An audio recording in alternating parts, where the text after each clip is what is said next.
Welcome to the Ashman Inn. Our lavish accommodations are perfect for anyone looking to get away from it all. We take pride in our top-notch service, providing our guests delectable cuisine. And don't forget to get lost in the wonders of our unique property. Our friendly and hospitable staff will show you every single nook and cranny of the establishment. We have no doubt that Ashman Inn will be your perfect home for the holidays.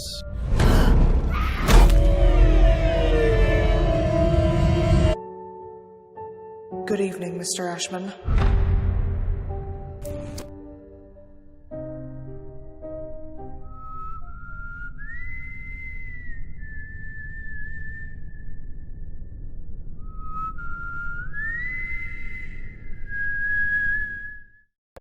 Hello everyone, and welcome to Remothered Broken Porcelain, a game by Stormind or Stormin Games, I don't know how you say it. They haven't made any other games besides the game that came before this one, but despite that, I heard the first one was very good, just had some issues, just like any other game.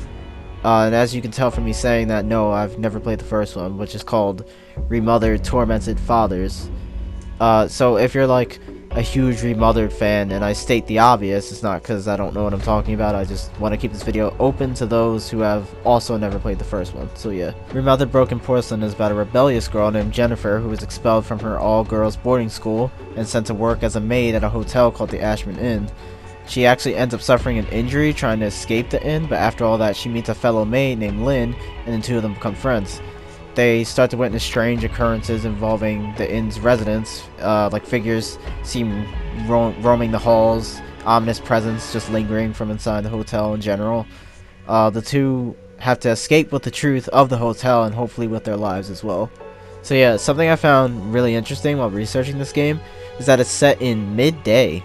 That's a really fucking bold thing to do as a horror game. Like, they said they basically wanted to go against all the tropes and cliches that pretty much every horror game uses, and darkness is a huge horror game trope, horror anything trope actually, not just games. So if you played the first one, you'll realize that this game's setting has almost nothing to do with the first game, and supposedly that's because they wanted to make a game that's good to start with and also good as a sequel.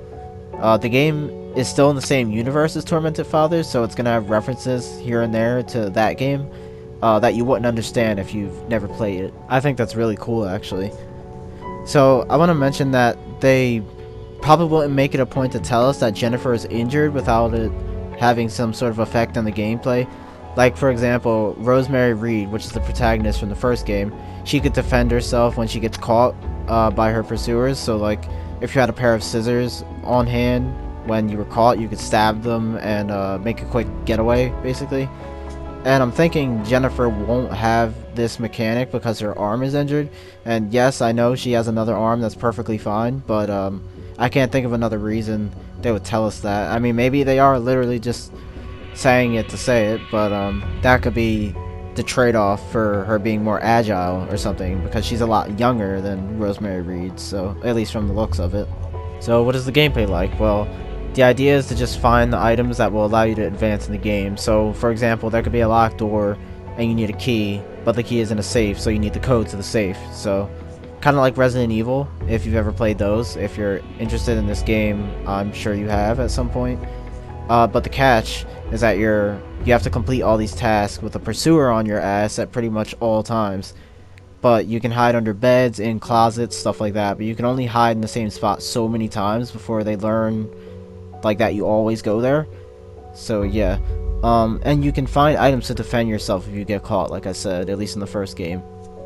You can also throw shit at them to slow them down.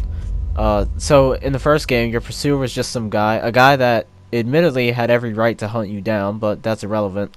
In this game, on the other hand, it looks like there might be a more paranormal force following you as well as the normal humans that want to kill you. So that would be interesting to see what they do with there being a paranormal pursuer, or maybe they'll literally just play exactly the same as the humans. Like, it'll just be like a visual thing. Like there'll be a ghost or some shit.